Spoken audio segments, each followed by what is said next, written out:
ازيكم؟ في الفيديو ده هنتكلم على مشكلة او حاجة بتقابلنا احنا كمصريين، بالذات لو داخلين على جواز وحابين نطلع شهر عسل او هاني مون. ما بنبقاش عارفين نروح فين وانهي ارخص وتكلفة الاماكن بالظبط عاملة ازاي وايه الحاجات اللي من غير فيزا. ففي الفيديو ده هنستعرض احسن 5 بلاد نقدر نسافرهم نقضي فيهم شهر العسل كمصريين. معاكم وائل خاطر، رحالة مصري. بحب اشارككم تجارب سفري ورحلاتي واديكم كمان نصايح تفيدكم لو انتم مسافرين. قبل ما نبدا الفيديو ما تنسوش ان انتوا تعملوا سبسكرايب واشتراك في القناه، ويلا بينا نبدا برقم 5. خلينا نتكلم على اول بلد معانا وهي لبنان، وهي رقم 5. احلى حاجه ان هي جنبينا وفي نفس الوقت الطيران ليها سهل ورخيص، فانت مش محتاج تدفع تذاكر طيران غاليه، وغير كمان ان الفيزا عند الوصول. الفيزا عند الوصول وبسعر رمزي كمان تقريبا 2 دولار، فمش محتاج ان انت تعمل اي ترتيبات قبل السفر، انت هتحجز طيران وتطلع على هناك على طول. احلى حاجه في لبنان ان انت لو رحت في الشتاء غير لو انت رحت في الصيف، هتحس ان هما بلدين مختلفين تماما. في الشتاء هتقدر انك تعمل سكينج وتطلع جبال تلج وتتفرج على مناظر مش موجوده في مصر، او موجوده غير مش موجوده غير في حتت غير في اوروبا مثلا، وهتتبسط جدا. وفي نفس الوقت لو رحت في الصيف هتلاقي شلالات وهتلاقي اماكن تعمل فيها كامبينج وهتلاقي كمان شواطئ من الاحلى في العالم. طيب لو هنتكلم عن التكلفه، حاليا الدنيا مبقتش رخيصه زي زمان، فممكن تتكلف في اسبوع واحد لفردين من 1000 ل 2000 دولار، وده تقريبا ممكن يكون شامل كمان تذاكر الطيران. فلبنان عشان كده تبقى معانا في المرتبة الخامسة. بس المشاكل اللي ممكن تقابلكم هناك هي إن عندهم دايما انقطاع في النور معظم الوقت او على مدار اليوم، وكمان مشاكل البنزين لو انتوا هتأجروا عربية. لان واحدة من الحاجات برضو ان انت تقدر تأجر عربية هناك وتلف في لبنان كلها. سعر ايجار العربية في اليوم مثلا 25 دولار ل 30 دولار، وسعر تفويلة البنزين هي اللي غالية شوية، تقريبا في حدود 80 ل 100 دولار. عشان كده دايما برضو لو انت معاك العربيه ما تفولش العربيه مره واحده، بتحط ب 10 دولار مثلا، ولو حبيت تزود تاني. رقم 4 معانا هي جزيره زنزبار، وهي تابعه لدوله تنزانيا في افريقيا. عشان كده مش بعيد عننا قوي، تعتبر جنوب مصر كده بدولتين ثلاثه. فتذاكر الطيران بتاعتها ما تعتبرش غاليه قوي او تعتبر متوسط. غير كمان ان هي الفيزا بتاعتها عند الوصول، فبنطلعها اول ما بنوصل المطار. ده دوله تنزانيا عامه، انت بتروح تطلع فيزا اول ما بتوصل. نتكلم عن الجزيرة. الجزيرة ساحرة جدا وفيها روح المغامرة، وبتجمع بين الروح الأفريقية والعربية. والبحر هناك والشواطئ تعتبر من الأروع، وتقدر إن أنت تعمل أنشطة كتير جدا هناك زي العوم مع أسماك القرش أو مع السلاحف. وفي نفس الوقت تقدر كمان إن أنت تلاقي مطاعم رومانسية موجودة على الشواطئ. تقدر كمان تلاقي اوتيلات جميلة هناك شبه البانجلوز او بتبقى شبه الاكواخ شوية، فتقدر ان انت تأجر اوتيل مثلا او اوضة على البحر ويبقى المنظر قدامك رائع ووهمي. وفي نفس الوقت كمان من الحاجات المتاحة هناك ان انت تقدر تأجر عربية وتلف بيها في الجزيرة وتسهل عليك التنقل والمواصلات. خلينا نتكلم في التكلفة. الفيزا هناك تقريبا عند الوصول بتتكلف 50 دولار، وأسبوع هناك ممكن يكلفك كمصاريف معيشة من 1500 دولار ل 2000 دولار.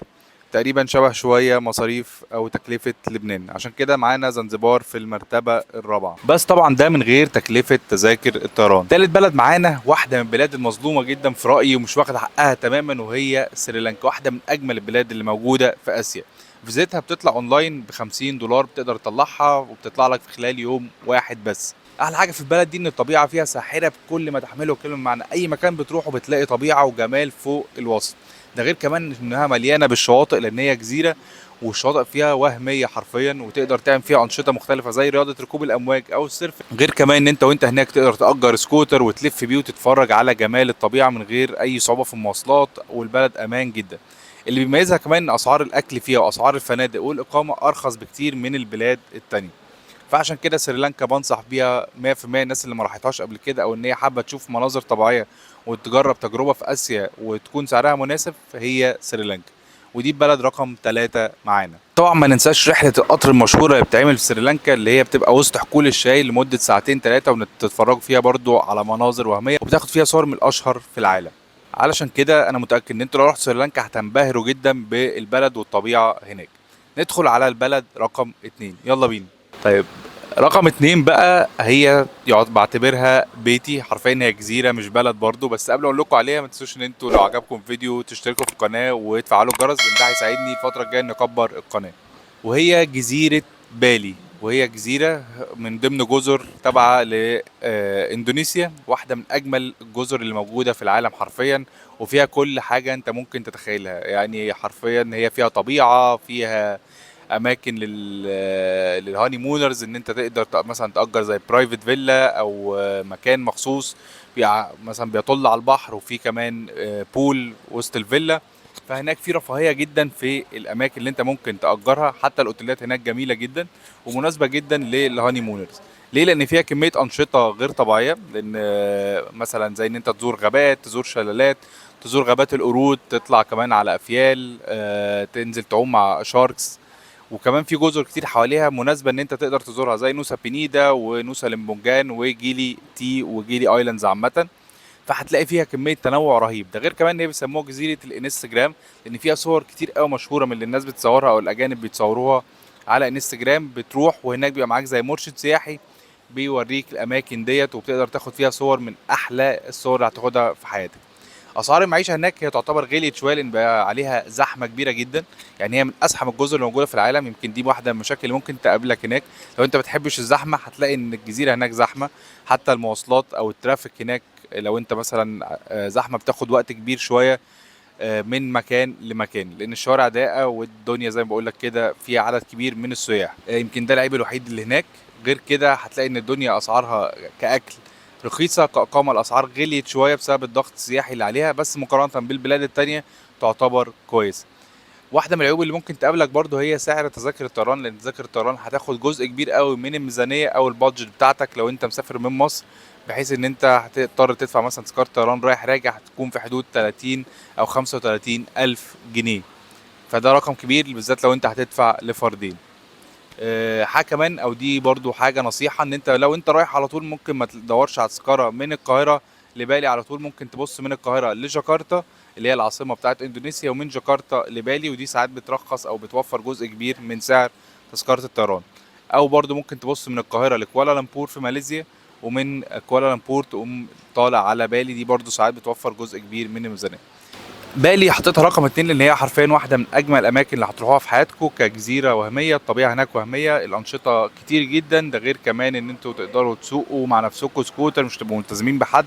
فلو معاك بادجت كافيه ان انت تقدر تسافر بالي، طبعا دي من الحاجات اللي بنصح بيها على طول. ايه المشاكل اللي ممكن تقابلكم هناك؟ زي ما قلت لكم الزحمه، في كمان ان انتوا ممكن تلاقوا حشرات شويه، في كمان الابراص ساعات بتطلع او تبقى موجوده في الاوض، وهم هناك بالنسبه لهم في ثقافتهم ده عادي وما بيقربوش ليها وما بيموتوهاش وبيخلوها موجوده زي ما هي يعني.